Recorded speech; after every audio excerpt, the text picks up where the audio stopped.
Sounds good. Cool. We're being recorded now. So I was just telling the story about my start with the deer hunt that my mom and I fought against. So one evening we stuck around after the park closed, which is definitely against the rules. But my mom said, "Let's do it." I didn't really know what was on her mind, but I was definitely a mama's boy. I was fine with whatever she wanted to do. And as the night fell and it became dark, uh, we started howling. And why did we howl? We howled to warn the deer that danger was near. And we howled and we howled and we howled. And I felt a little awkward doing it, but I thought, you know what? My mom thinks this is a good idea. I'm going to do it. And we did this over and over. And then we found out later that we found out the next day that on that evening, hardly any deer were killed, way fewer than on previous days. And so, this taught me that even despite facing serious odds, you can still make a difference. Even if you can't change everything, you can still do something that will make some level of impact. In the world that animals are facing today, they have a lot going against them, but they do have some voices out there who are fighting for them, who are making a difference for them. So, I am very honored to be among those voices who are doing what they can to make the world a kinder place for animals. So I want to talk to you now, fast forward a little bit in my life, to my relationship with my cat named Scoop. So I don't know why I named him Scoop. That was just a weird kid thing to do. But my mom said, "What do you want to name this cat?" And I said, "Scoop." We got him when he was a little kitten. We rescued him, and he was like my best friend. And so he and I would like build these little toys for him when I was a kid, and he and I shared a long relationship, and I love that cat. And I was traveling, and I was traveling for a few months, and I got a call from my mom, and she tells me, like, "John, I got some bad news. Scoop has cancer." And so she tells me that he has cancer in his paw, or actually in one of his toes. And so, I was like, you know what? I don't care how much it costs. We're going to throw all of our resources behind this. And again, we didn't have a lot of money, but I was like, I think the surgery costs like $700 or something. I was like, don't even ask. Like, we're just doing it. And so we decided together to pay for the surgery to get Scoop's toe removed. And so we did this. Then so we're happy we did it. We thought we were in the clear. Then it was probably a few months later, he started limping again. And it turns out that the cancer had spread to one of his other toes. And so again, we didn't think twice about it. We said, let's spend some money and get his other toe removed. So we did it. And we thought we were in the clear again. Then we go a few more months and he starts limping again. And now the vet tells us that the cancer had spread to his paw. And they can't just easily like remove a paw because then they're going to try and walk on the shortened limb. So what they actually have to do is remove his entire limb. And we were very scared about this because, obviously we loved Scoop. At that point, I think we had Scoop for about 15 years or something. And, we knew he still had many years left to live. And we thought, how was he going to be able to transition? And we thought, you know what? It's not about the money. It's about his quality of life. And we do think that his quality of life will be probably good enough if we go ahead and get the surgery. So we got his limb removed. And we were so happy because as soon as he came out of surgery and was awake enough to move around, he just started hopping around like nothing was wrong at all. And so I'm actually holding him there. You can't really see it, but it would have been his right front arm that was missing because it is missing in that photo. And he lived another several years. And what that experience taught me was that, I really do care about animals, and I think most people care about animals. And animals are worth investing our resources in. And those resources can look like, thousands of dollars in surgeries, or those resources can be simply our decisions or the ways in which we impact the world for animals. And so let me tell you one more story that kind of brings this all together. And I was actually I was traveling, I was backpacking Europe, and I was in Finland for a little bit. I was in Helsinki, Finland, and I was walking around this open air market down by the water, and I was going from stall to stall, and everything was pretty expensive, especially because Scandinavia is or Finland is expensive in itself, and I was on a really really tight budget. So I know, oddly enough, I was backpacking around Europe, but like on a super tight budget. So budget travel is definitely possible if you are cheap enough. So I was super cheap, and I met this guy who was actually selling reindeer meat.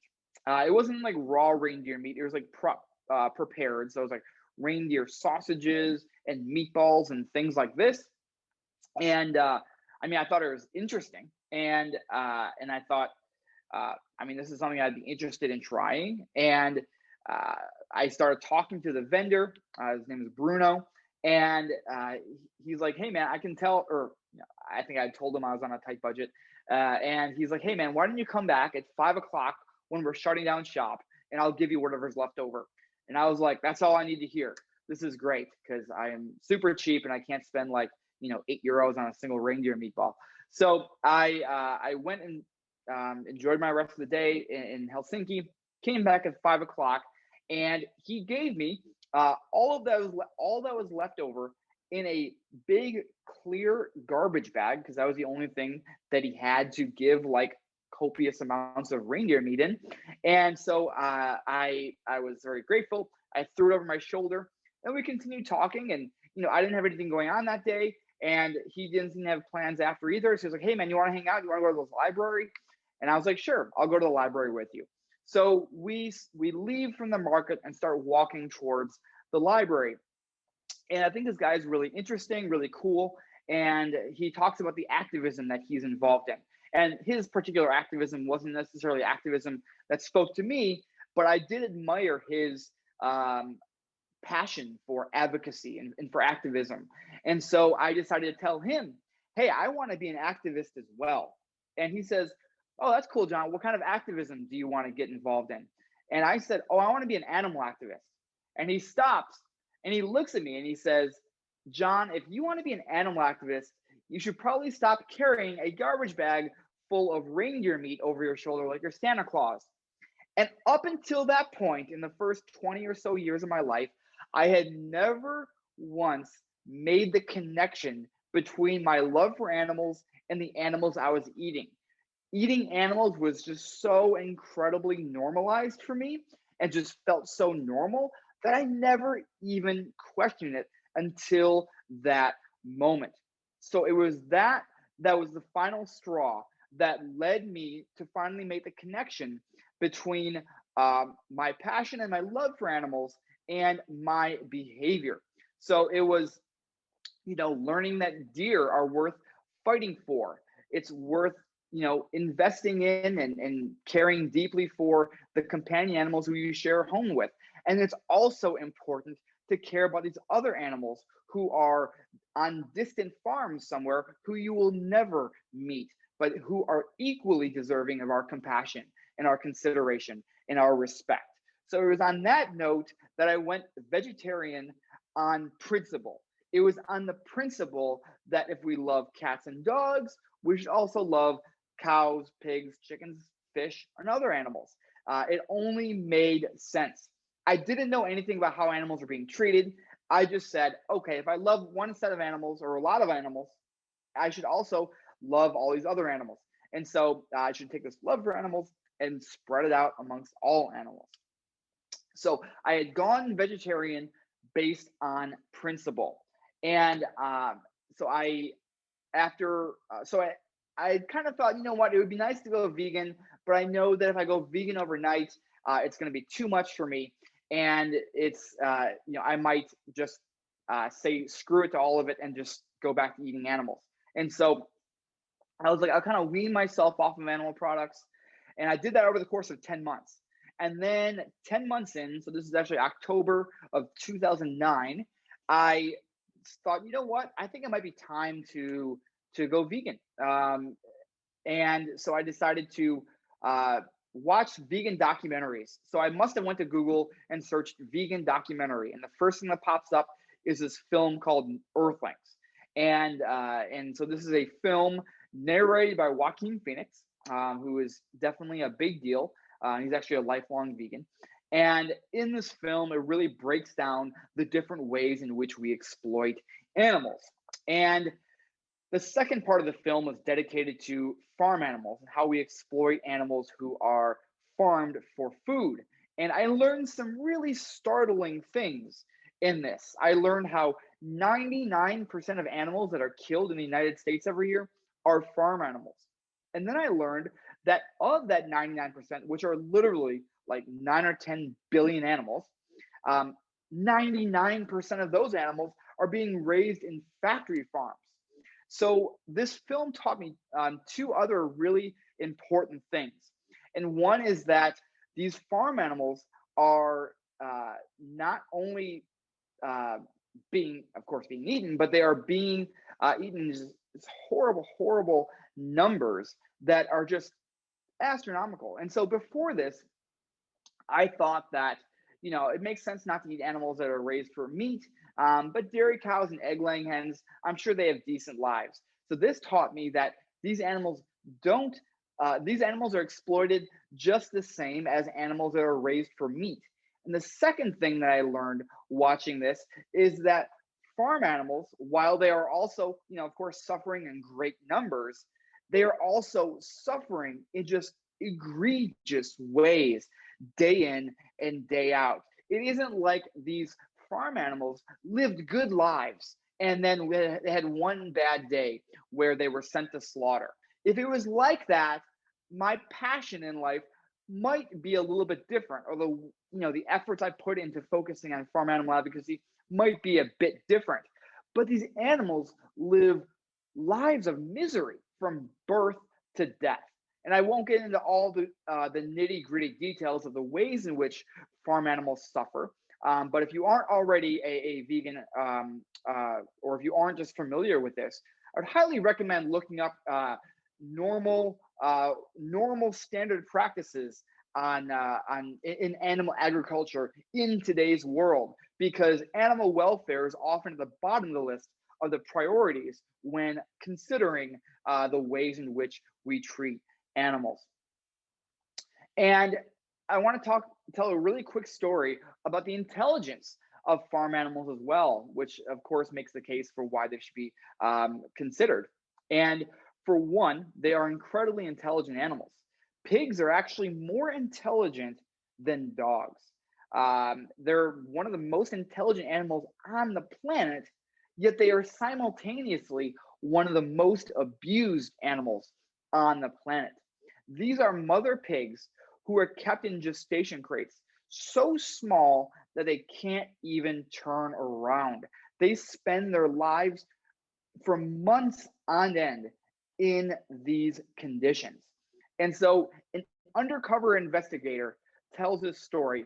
And this is somebody who got a job at a factory farm like this and recorded what they saw. One day they saw a pig learn how to open the latch on the door to their gestation crate with their tongue. And they watched this from afar, and they watched the pig exit the gestation crate and go into the common area. And then what do? You'd think that they would look for the exit and they would bolt for it and try to make a run for it. But what do?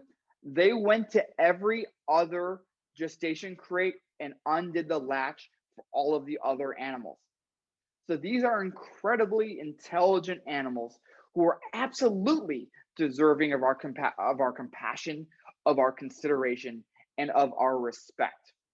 The emotional capacity of farm animals and all animals, but I want to point out farm animals just because of the ways in which that they're abused. They are so incredibly emotional. They feel pain and they feel fear.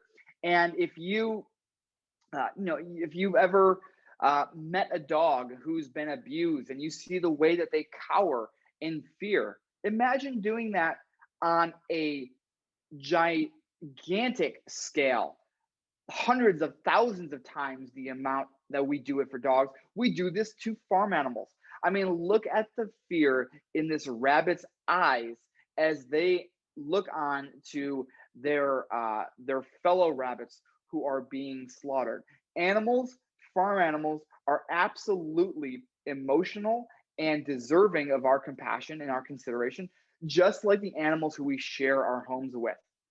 And why is animal advocacy important?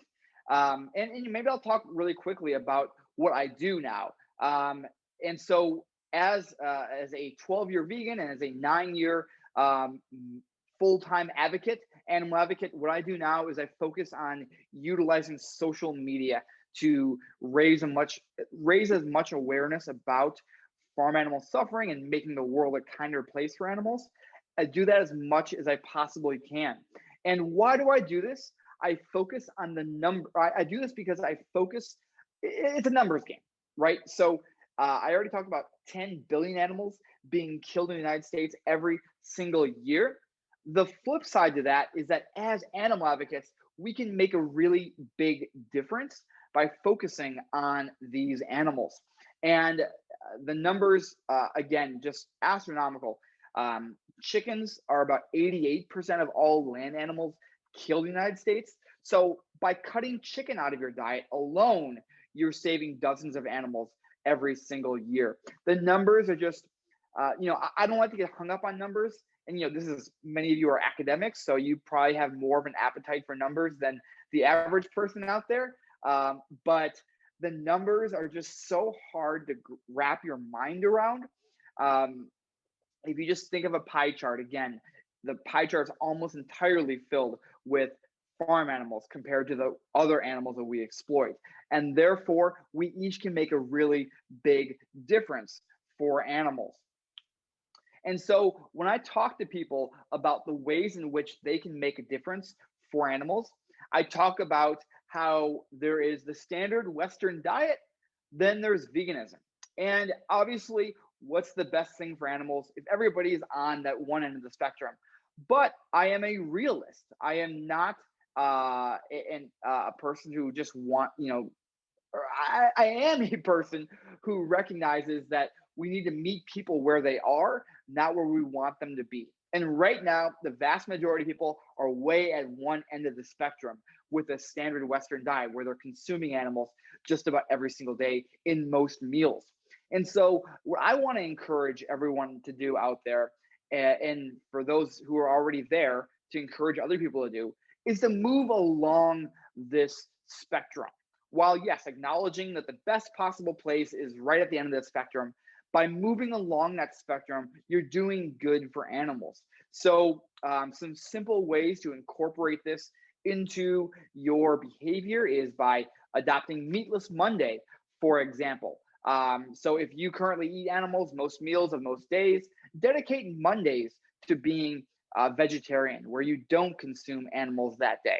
And there's infinite varieties of ways that you can do this, whether it's weekday vegan, weekend vegan. You can challenge yourself to go vegetarian for a month. Whatever works for you. The important thing is it's sustainable. Sometimes people want to go vegan overnight. Maybe when they learn the horrors of what animals are going through, they say, "That's it. I'm going vegan right now." That works for some people. For most, it doesn't, and there's a good chance that you're just throwing the towel in a week or two. So I really recommend, if you do decide to make changes, challenge yourself to at least a month, whatever that challenge is, at least a month, because it takes a few weeks to break a habit, and you will very quickly realize just how easy and great vegan eating can be. This is all vegan food here, and the options are so endless. In Ohio, in the rest of the US, and so many corners of the globe, veganism has become mainstream. And so you are going to find vegan restaurants in almost all major metropolitan areas. You will find even more so. You'll find so many restaurants with vegan options. And really, if there's a restaurant that doesn't have a vegan option, they're losing a huge percentage of a growing population of people who want to eat more vegan food. And so, and a lot of trend, the people who are driving this trend are people who are actually flexitarians, people who are eating less meat. So, in 2021, it has never been easier to eat vegan food. And so, while yes, I say that it's best if everybody is on that one end of the spectrum, I think it's really important to really understand that it's great to eat more vegan food more often. And it's really important to allow the ethics that you already have to drive your behavior. And so, again, I don't think this is about adopting some radical new worldview. You don't need to start following some sort of dogma. You don't need to become a zealot. It's literally just living in a way that reflects the values you already have. And I know that everybody on this call and the people who know all of you don't want to support animal cruelty, right? We all check no on that box, right? No, none of us are like, yeah, I'm going to willfully, contribute to the suffering of others. You want to make a difference, and through your food choices, through lots of ways, lots of behavior, but especially your food choices, you are making a huge impact. And you can allow these ethics that you already have, that animals deserve your compassion and consideration and respect, and apply that to all animals. And it's as simple as choosing one thing off the shelf instead of another. So thank you so much for your time. In our remaining time until 3:15, I would love to take any questions that you may have. And thank you again, Sam, for inviting me to speak to you all. And I'm sure I'll mention this again at the end, but if you want to connect with me, feel free to connect with me on social media there. And if anybody wants to support my work, feel free to become a donor either at Patreon or other links that are readily available on my website, which is johnoberg.org. Thanks, John. Appreciate that. I think we will go ahead and open the floor. It's a little difficult sometimes. You can either unmute or use the raise hand feature, which is in reactions below. I find that the raise hand feature is sometimes hard to find or recognize on my part. So if anyone has a question, feel free to unmute and ask that now.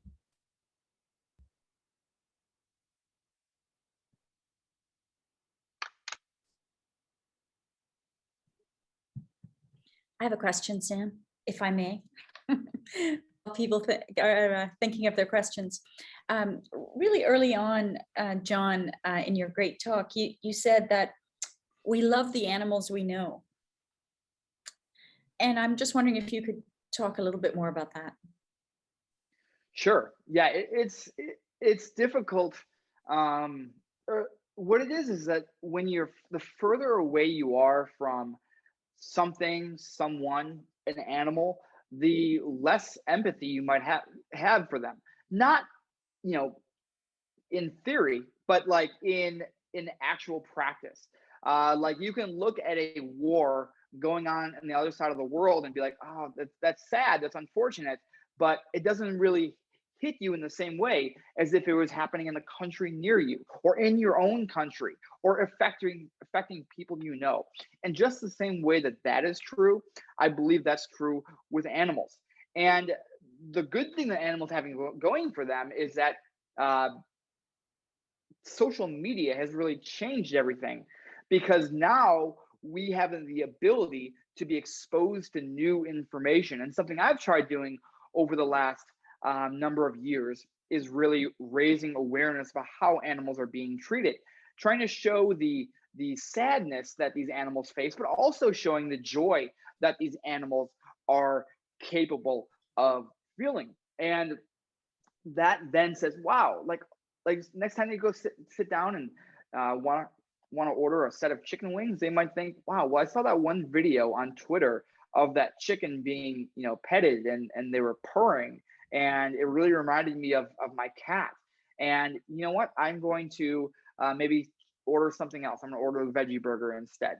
So I think it's really, one way that we can kind of break that barrier of just not being as familiar is by getting people to be familiar with these animals. And that's what I've been doing for years. And on Twitter, Facebook, Instagram, Twitter much more than the others. My tweets have been seen hundreds of millions of times, and these are it's often content that is around animals, and showing animals the experiences that they face as farm animals in today's world, but also the joy that they are capable of. Mm-hmm. Thanks, John. John, I have a related question, although I don't want to jump in front of anyone else. Sure, go ahead and ask it. And one thing I'll say is that anybody who wants to just type their question out in the chat, if they'd rather do it that way, I'd be happy to answer questions that I see written out. But go ahead, Sam. Thanks. Oh, actually, you know what? I see now in the comments that Rebecca had a question and I jumped in front of her. So Rebecca, if you'd like to unmute. No, it's okay. Sorry, I couldn't find the hand function. Yeah, so I was going to, and I can't find my screen function there. There it is, sorry. Yeah, I was going to ask, my own view is that, you know, that's right. The more you know about animals' abilities, particularly farm animals, which is a misconception about, the more you understand what complex creatures they are, and that puts barriers in the way of eating them.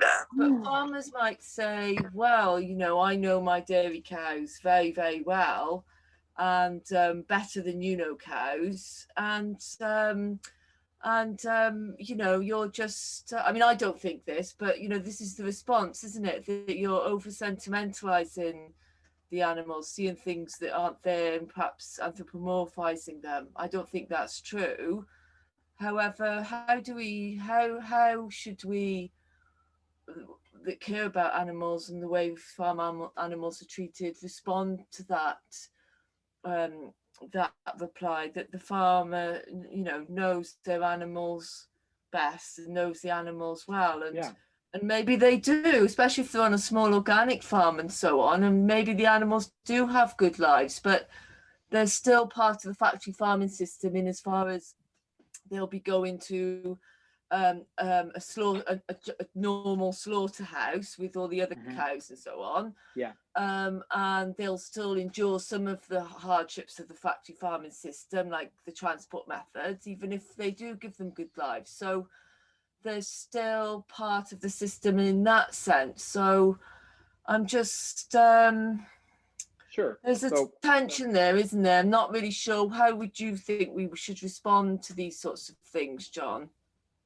Yeah, so very good question, Rebecca. And I think it's really important to hear everybody's perspective. And, when I used to do person-to-person outreach on college campuses, I had so many conversations with people who thought very differently than me. I had so many conversations with with farmers in Nebraska, in Iowa, and Oklahoma, who they were actually raising animals, and I found that I have a lot of common ground with them. We all share a lot of common ground, and that's we don't want animals to suffer. I think that there sometimes the views can be a bit skewed because you only see things through a certain lens.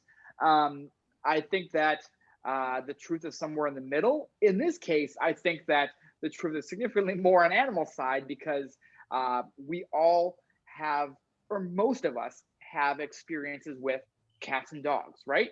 And we understand the emotions of animals and through the cat and dog's lens.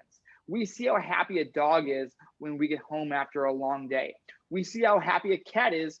Well, we never really see how happy a cat is. You know how cats are, but you get the idea. And it's and so we understand the emotions of these animals. And the thing is, it's not any different for farm animals. The only difference is our perspective.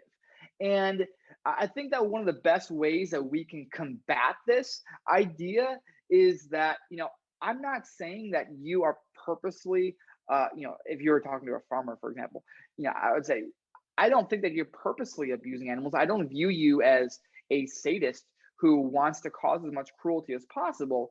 But unfortunately, in today's world, in order to be profitable, there are a certain set of standard practices that lead to a lot of suffering. And this may be a smaller amount on a place like a smaller farm, but there's still a lot of suffering involved. And we have to, again, remember the numbers. So of course, like, there's probably more farmers who have a few animals than there are farmers who have thousands of animals. So you're probably going to talk to the people who have smaller amounts of animals, right? That doesn't mean that, of course, those animals are the standard. It's factory farming that is a standard, but really all animals are definitely suffering, and of course, are worthy of our consideration. So thanks for that question, Rebecca. Yeah, Rebecca, Thanks, John. thanks for the question. John, the answer. I want to try to get as many people in as it would like to be in. Jason's next, and then Saffron to follow. Thanks for your talk, John. I enjoyed it. I'd also like you to expand or maybe connect a thought some environmental aestheticians have had about different biases we might have toward animals. You're right that we tend to be biased toward the types of animals we know and also the particular animals we know. So we like cats. I'm partial to my cats and so on. But there's also a kind of general aesthetic bias that even those who care about animals tend to have. So I care more about cats than slugs, and that's unfortunate, isn't it? Maybe you'd like to speak about that? Yeah, that's a really good question, Jason. I'm glad you enjoyed the presentation. And it is a struggle because it's hard enough to get people to care about chickens. Then you want to think about, like, the sentience of insects. It's like, where do we draw the line? For me personally, of course, I draw the line of sentience, right? The ability to feel. And so for me, it's just as important to care about a chicken as it is a dog. Obviously, the more sentient, or sentience is really what matters to me. So I try to look at the areas in which the most sentient animals are being the most impacted. And if we look at it in 2021, where is that happening? And I'll tell you, it's two places. It's chicken and it's fish. And those are animals. If you could take those two animals, obviously fish incorporates a lot of different kinds of fish, but if you look at those, that is like 99.9% of this suffering going on in the world, in the animal kingdom. And it's therefore where we can make the biggest impact. And those animals are sentient. And so, I view a big part of my job is, obviously, I'm a farm animal advocate. I'm an animal advocate. I could love all animals. I focus more on farm animals. But if you want to take it even further, I try and focus a lot of my advocacy on chickens and fish, because these animals are, again, like you say, it's hard to get people to really care about that because they're so much more different than us. Like, you can look at a pig and you can see elements of them in, like, your cat or dog. A chicken, less so. A fish, even less so. But ironically, those are the animals that are suffering in the greatest ways and in the greatest numbers by a long shot. And again, if this is like a 2-to-1 ratio, it wouldn't be a big deal. But it's like a 10-to-1 ratio or 100-to-1 ratio. So that's really it is absolutely an issue. I don't know if I really answered your question as much as you'd like me to, Jason, but Yeah. it's kind of a complex answer where we really need to try and get people to care more about the animals they're unfamiliar with. And for me personally, I try to really give a face to these animals who suffer behind the closed doors of factory farms and slaughterhouses, who otherwise don't really ever have their voices heard. Yeah, John, your answer Thank seems you. to be to ignore the aesthetic bias, but it's so hard. It's hard to do that. Yeah. Saffron, I think you're up next. Thank you. Hello, can you hear me? Yeah, I can hear you. Yeah, hi, John.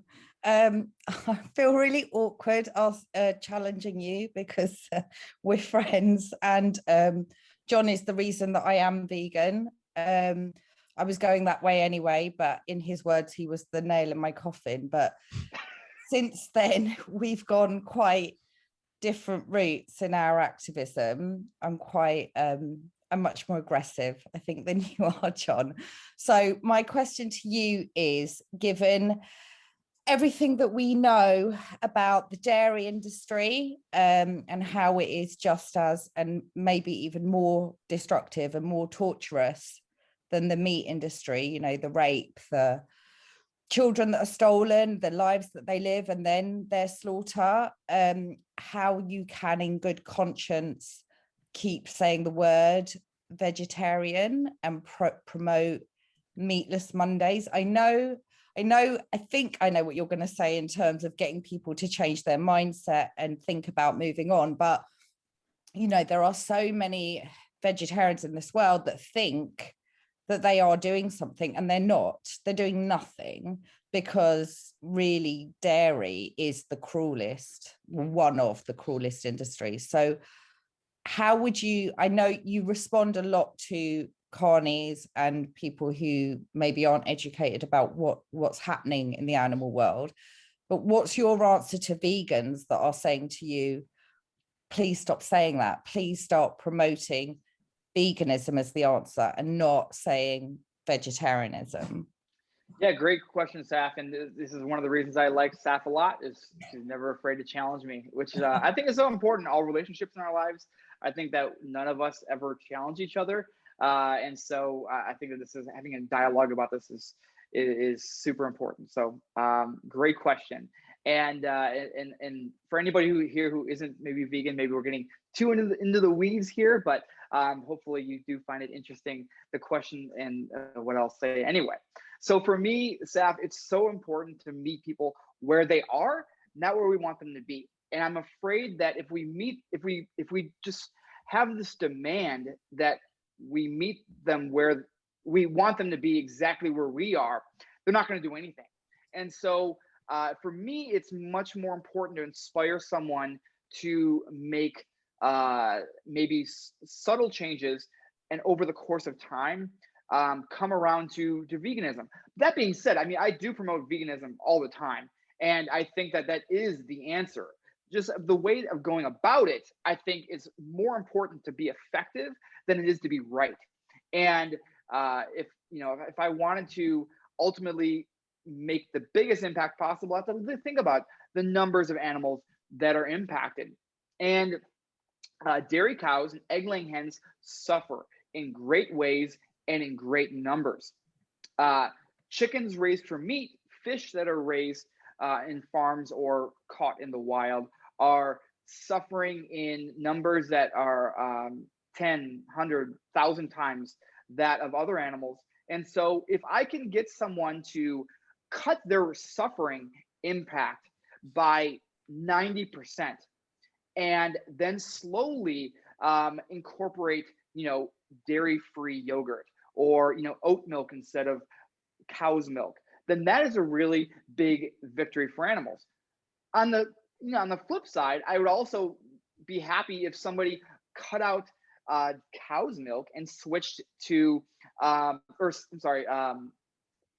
they continue eating chicken, fish, but they switch to plant-based ice cream and dairy products and plant-based egg products. That would still be a victory as well. I just look in terms of numbers, and I think that is where we can make the biggest impact. I hear things like Meatless Monday, and it's so disassociated. It makes me crazy. I would rather hear something like Feminist Friday, where if you're a woman and especially if you're a mother, you do not consume dairy, because that is as the result of a mother having her child ripped away from her, and you're drinking the milk or eating the product that was meant for that child. And I think if we can get people to connect with them on that level, that women drink cow's milk blows my mind, knowing, perhaps not knowing where it's come from. So I think Meatless Monday as a okay, it's kind of a trend and some people go on board with it and it's kind of health, you know, that's what they're going for. But if we can make people understand,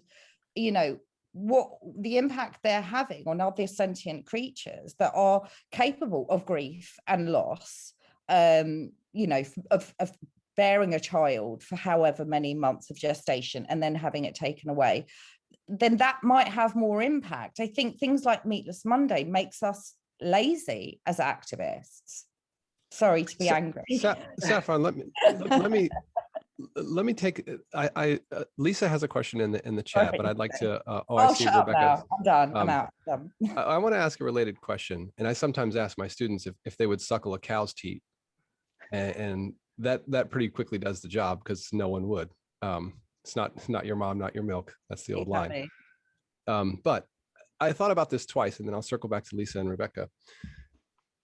John, in terms of activism and empirical work, because many of us are professors or academics and we think empirically, and you've said it a couple times, you know, what works? I mean, if I put Earthlings, the documentary you referenced, in front of students, it's a tough watch. It's a tough watch for those of you who have not seen it. Is shock and awe more effective, or is subtlety? It sounds like, John, you're saying, you know, subtle transitions take the gains where you can get them, but I wonder what you think. So, yeah, that's tough because there is no silver bullet or magic bullet, right? If there was, I would be just doing that all the time. But it's not that simple, unfortunately. So it's often you have to, you kind of have to. I mean, it's so subjective. I think that in some instances you have to cater to the person's interests, and find common ground. But the fortunate thing is we have common ground with almost everyone. Like most of the ground we share is common. Even if you think about Republicans and Democrats, like most of the ground we share is common. There's a little bit differing stuff. So you really embrace that common ground and find solutions from there. And so for me, like it's most important to focus on animals because that's where I'm being most honest. Like, you know, to be honest with you, like human health doesn't really, you know, get me waking up every day thinking I'm gonna go like, you know, stand up for the health of the human species. I think okay, I would love to raise awareness about how animals are being treated and get people to change the ethics, or get people to change their behavior to match the ethics that they already have. And that's one of the things I try to do, is get people to understand that, you know, they're living in a way that is against their own ethics in a way. And so yeah, I feel like I didn't really fully answer your question, Stan, but well, it's a complex question, and that's okay. Let's. There are other folks who have questions too. Lisa wrote in the comments that she's interested in animal advocacy and horse justice. What advice might you have for people who work in equestrian domains? And then she also adds whether you embrace self-compassion and rest when you need to, as rest is as important as courage. So. Well, that is I love that line. A careful message there. Yeah. I really love that line. Rest is important as compassion. A good friend of mine was recently telling me that they were feeling stressed out, and I recommended taking rest because if they get burnt out, then you know, it would be a real shame because they have so much potential to help so many animals for decades rather than a few years. So I think that self-care is so incredibly important. So I'm really glad that you threw that shout out there. As for equestrian work and speaking for animals, like obviously, like, you know, I made a decision when I got into animal advocacy that I was going to focus on where I can make the biggest impact as possible. I envisioned myself on my deathbed. Oh God, it sounds so morbid. I envisioned myself on my deathbed thinking, okay, John, I can look back at the decades of service I did to animals, and what will make me feel the proudest? And for me, the answer was making as much of an impact as possible. And then if you want to decipher that out further, it's focusing on the greatest areas of suffering. And that's really the numbers of animals that are killed, which is why I focus mostly on farm animals and why I I try and get people to, make changes in a way that are sustainable and that are going to get them to go to be lifelong vegans. Like the reason I embrace meatless Mondays or going vegetarian or going weekday vegan or whatever the thing is because I view that as, in the long run, at the end of that person's life, them making the biggest impact possible and eventually going to a place where I want them to be. And so anyway, that's why I focus on those numbers. Other people out there, they may have very, very strong interests that drive their passion, unlike other areas. And so for me, that's making the biggest impact in terms of numbers. Other people might be certain species. Horses are a good example of that. I know the horse advocacy community is very big, very strong, thriving, and very, very active.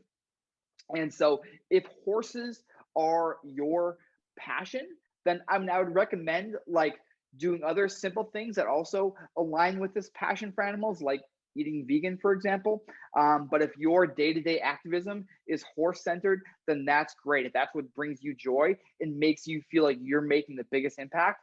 And ultimately, having a passion for this has got to be a long game, right? If you are so passionate about something and you do it for 3 months and then you burn out or you just get bored of it because like it wasn't really your strongest passion, then that's really unfortunate. And the many, many years you have left to live had so much potential to do so much other good. So it's really important to really focus on where we find the greatest passion in combination with where we can find the biggest impact.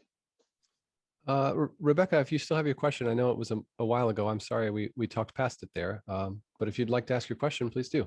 I think just going back to the consumer element, I think meat-free Mondays and things are a good idea because consumer choices don't just change overnight. They're quite long.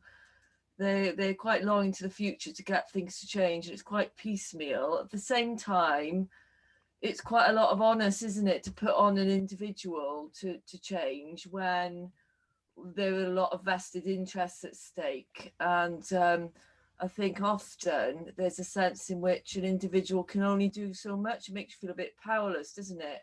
And often, consumers respond to what manufacturers are doing and what's being put out there.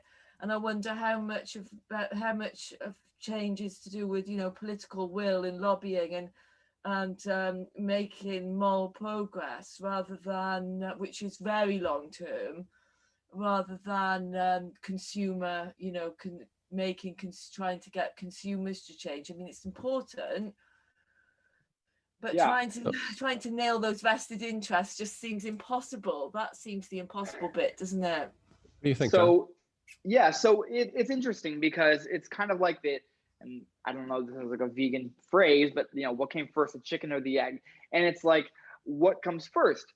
Individual consumer advocacy or like political and institutional advocacy? And it's tough because if we go to, we certainly can't go to the heads of government and say, we want you to ban meat when 99% or like 95+% of people are eating meat every single day. And so it's tough, but then, it's hard to put a pressure on consumers when they feel somewhat powerless. Something I really try to do, and I've tried to do in my advocacy career, is to empower activists and advocates to be more effective, but then also to empower individuals to know that their choices are making a difference. And you should be able to go to the grocery store or a restaurant and eat a meal and feel 0% guilt. And it's simply is just choosing again one thing off a shelf instead of another. So my personal opinion is to, the very first thing, work on yourself, make sure your behavior is matching the ethics that you already have, and then look at where you can make the biggest impact. For a lot of people, I think focusing on consumers, whether that's individual conversations with strangers or friends and family, colleague, getting that individual consumer to make a difference. Sometimes it might be institutional power, like if you have some sort of in with a governmental institution, or you have something like that, or if you have some sort of political power yourself, then obviously leveraging that to help animals would be a good idea. Some of you may know the philosopher Will McCaskill has written about this, and he effectively argues that you have to burn the candle from both ends. You have to try to change consumer behavior for the short game and change politics in the long game, because it's so much so much slower process.